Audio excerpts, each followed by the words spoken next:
Hi friends, and welcome to this week's edition of Soul Food. The late Peter Drucker was one of the first people to note that 100 years ago, most people only lived till around the age of 50. Nowadays, people are living into their 90s and many to 100 and beyond. It's like we're the first generation to have two halves of life, and we're not really prepared for it.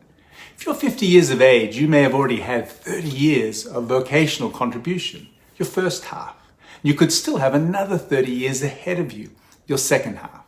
Of course, the old three-stage model of life, education, vocation, then retirement, just doesn't work anymore. If you're looking to finish working in your mid-60s, then that's a potentially long retirement period. And doing what? Nowadays, most people will have multiple jobs and/or vocations throughout their lifetime.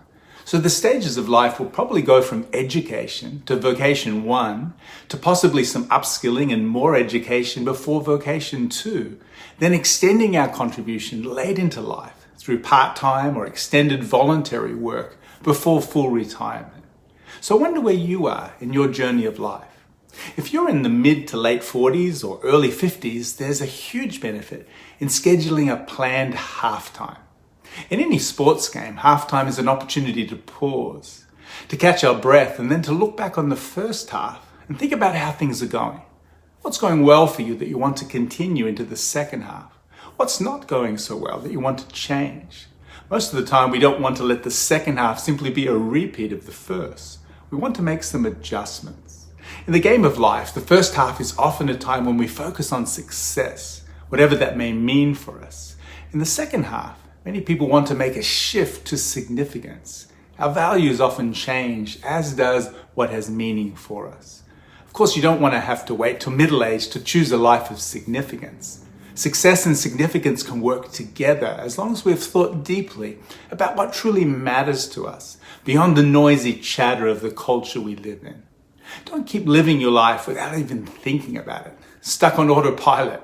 Maybe it's time to schedule some extended time away by yourself. Take a retreat. Have a halftime. You'll be glad you did.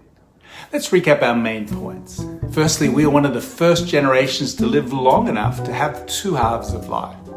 Secondly, the old three-stage model of life, education, vocation, and retirement, needs to be totally rethought. Thirdly, everyone, no matter what age, benefits from taking a halftime to pause and evaluate their life. And finally, choose to focus on living a life of significance, not merely a successful one. That's all for today. See you next week.